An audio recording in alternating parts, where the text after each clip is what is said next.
All right. Just want to make sure real quick in the chat box, can y'all let me know if y'all can hear me?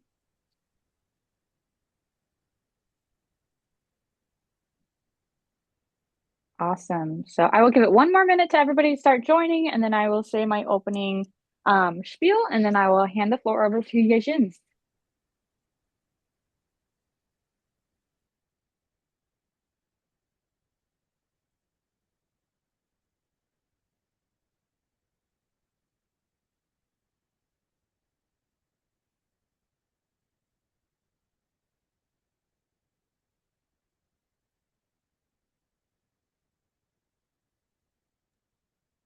All right. And for the sake of time, just so we give Yejin enough for her presentation, I'm going to go ahead and get started. So, welcome everybody to Comparing Sexual Assault Violence Among International and Domestic Students, Context and Power Dynamics. My name is Bridget, and I will serve as the moderator for this session. As a reminder, this session will be recorded.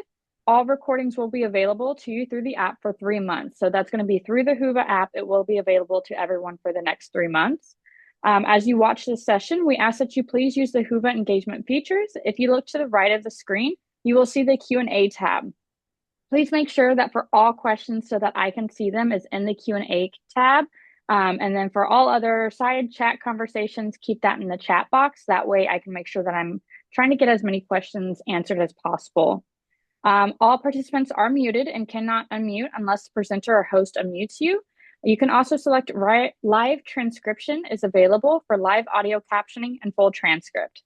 Please also notice the take notes feature under the session title. You can store your notes and ideas for the session here. Your notes are only yours and will not appear on anybody else's screen. When the session is over, we ask that you please go to the conference evaluation and provide feedback on the session and how the session went. I have put the evaluation link in the chat, which I will do after I'm done speaking. And we'll add it again at the end of the session. If you're applying for CEs, you must complete your evaluations.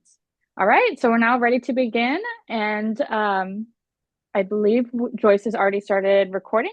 So Yejin, the floor is yours.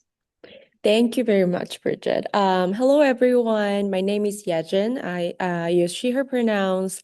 I'm a PhD student at University of Chicago. I'm studying social work. Before my program, I was working as a campus advocate slash therapist for a couple of years. So this topic stayed in my heart that I like became my center of my research interests. So today I want to talk about specific about the international student experience. There are victimization differences between international student and domestic student, a specific focus on context of victimization and power dynamics. So international students are fastly growing population in higher ed in United States. Maybe except few years of COVID time, it's constantly increased so far, and we have a very many international students currently studying or trying to work in the United States as an international student visa. And while we have a lot of international students in higher ed system, a lot of international students we have are not Western countries, so which means that there are mainly visible racial minority we have in here, the distinct cultural background from their home countries.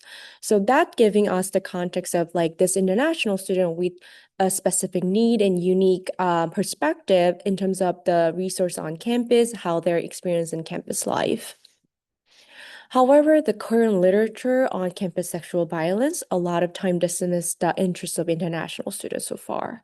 So there are some of studies focused on international students, but most are conducted in different countries, unfortunately, including like Australia, Canada.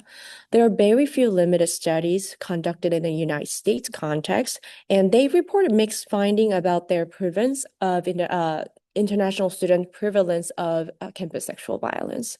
So some study found that international students report more victimization than domestic students, which I believe is aligned with the overall gender-based violence literature on immigrant population and their extended vulnerability. However, there are some studies presenting that the international student actually have less victimization or no difference compared to domestic students. So that's bring me of the research question that we want to focus on and then explore how those actual the victimization shape for the national student. And while we're doing that, I paid attention to that there are some risk factors that sexual violence are differed by those types of sexual violence contexts. For example, that alcohol use is the one of major risk factor that frequently discussed an increasing risk of campus sexual violence. And when we look at the literature on international students' experience in college life, they tend to report lower uses of alcohol or drugs. So we can assume that maybe that kind of explain about some of their reduced prevalence of the victimization if we're focusing on alcohol-induced sexual violence. But it may not apply if there's no alcohol-induced sexual violence if you're focusing on. That may be bring a different story.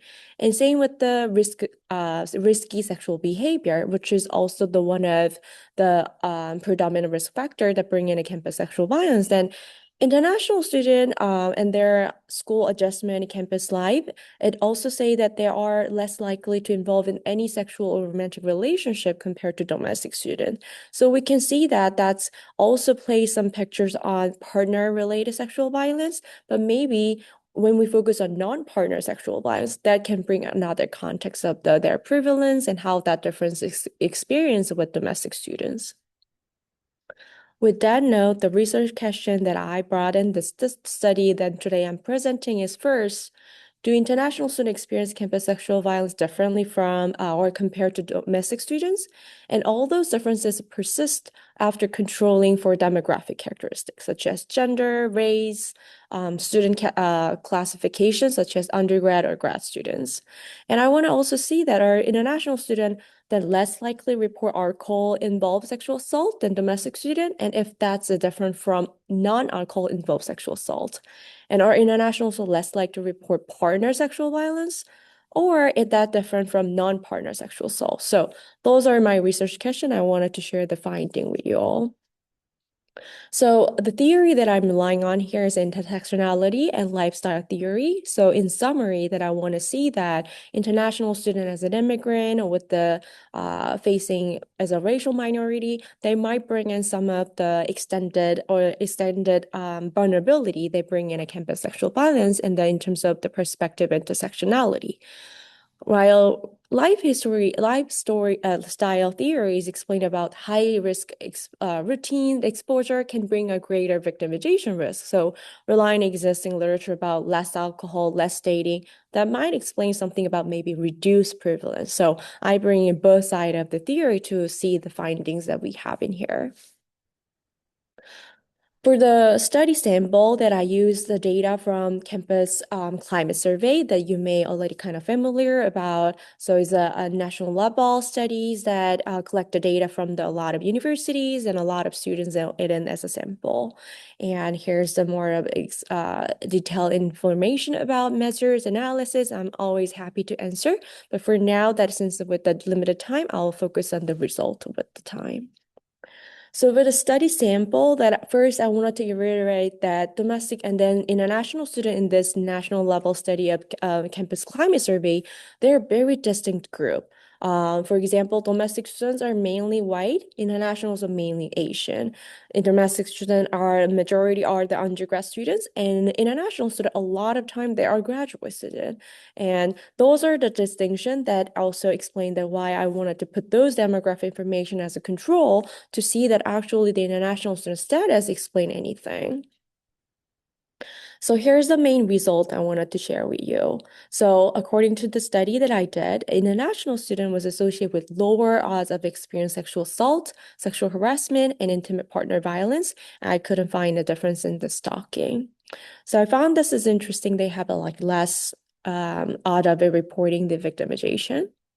So when I look into more detail about sexual assault and the subtype of it, international students actually was associated with lower odds of sexual assault victimization across all subtype, including non-partner, partner, alcohol involved, and non-alcohol involved.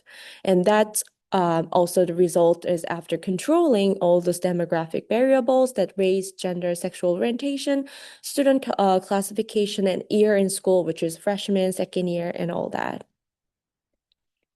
So I found it fascinating to see that all subtype is international students are reporting less victimization, What I did later is that I wanted to see that if this reduced victimization or reduced prevalence that reporting from the international student compared to domestic student, the size of this reduce, that I'll say the protective effect in here, if that's different between non-partner and partner, alcohol and non-alcohol. And according to my study, that there's statistically significant, there's no differences in between partner and non-partner sexual assault. However, I found that this protective impact, which means that the size of international students like experience less of victimization than domestic students, were significantly higher in this alcohol-involved sexual assault. So this protective effect was less in this non-alcohol involved sexual violence. And I further also explore that if there's any difference in terms of like who are the perpetrator in the scenario. So I looked up the subtype of sexual assault that international student status was associated with lower odds of sexual assault victimization, regardless of the relationship with the perpetrator. So if regardless that the harmdoer was peers or unknown person, international student reported less of victimization compared to the domestic students. I could not find the difference in terms of the authority figure, but the number of the people that reported the authority figure as a harmdoer was too small in my sample, so I assumed that that might be the reason. So I further go in to see that if this perpetrator relationship, if that's a peer and unknown person, if there are any size differences of this protective effect the international student get, and my samples say that there's no significant differences in between those. And additionally, I wanted to add into another context while this wasn't not my main center of my topics, that I also look at if there's any difference in terms of the on-campus assault and off-campus assault, if campus sexual violence happening in terms of location. And according to the sample that I had, international students were significantly more like to report off-campus incident and less like to report on-campus or campus affiliate places and the incident of happening there.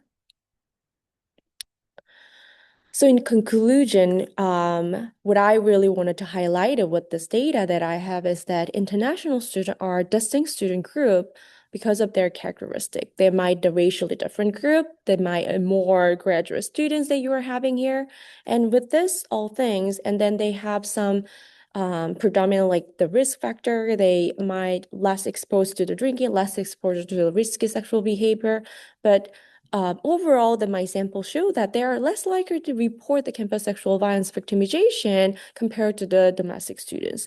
However, what we want to focus on is that while the result remains similar across the subtype of sexual assault, there were the meaningful differences that the alcohol-involved sexual assault was stronger in that sense. So then international students might experience more non-alcohol assaulted compared to the other subtype of sexual violence. So that being said, what I really wanted to reiterate with this study is that, first of all, we need a more study of focus on international students and their campus sexual violence victimization. We have very limited understanding, and I did try to expand a little bit in here. And what I see is that there are some potential differences coming from the subtype and risk factor and the intersectionality the international students bring in.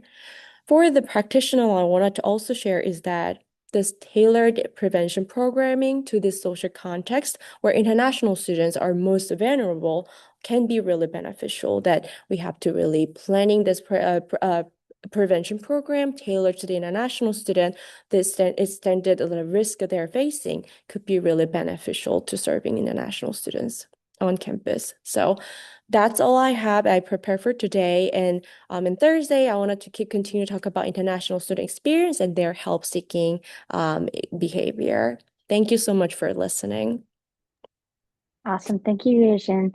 We do have one question. It comes from, I want to make sure I get the name right. Hold on.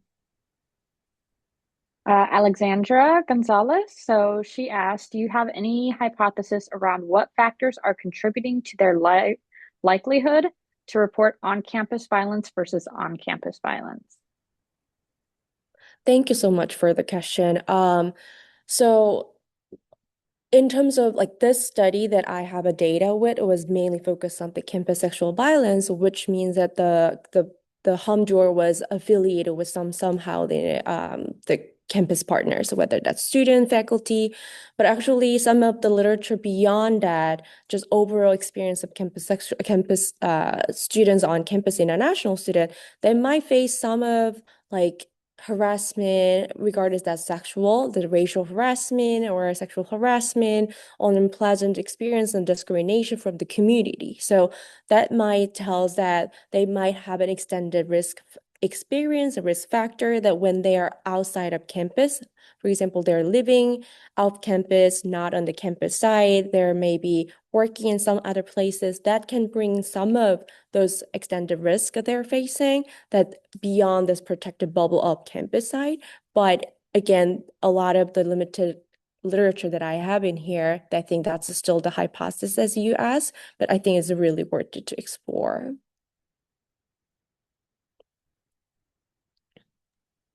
Awesome. Thank you so much. Let me refresh real quick because we are on our time. So we don't have any more questions. But I don't know if you wanted to leave your contact information in the chat just in case anybody had any questions, anything like that. I'm going to post the evaluation link again. Please make sure that if you are getting your CEs that you complete the evaluation. And thank you so much to everybody who joined us. And I will refresh one more time. Oop, hold on. Yep, no more questions. Awesome. Thank you so much, Yejin. Thank you very much.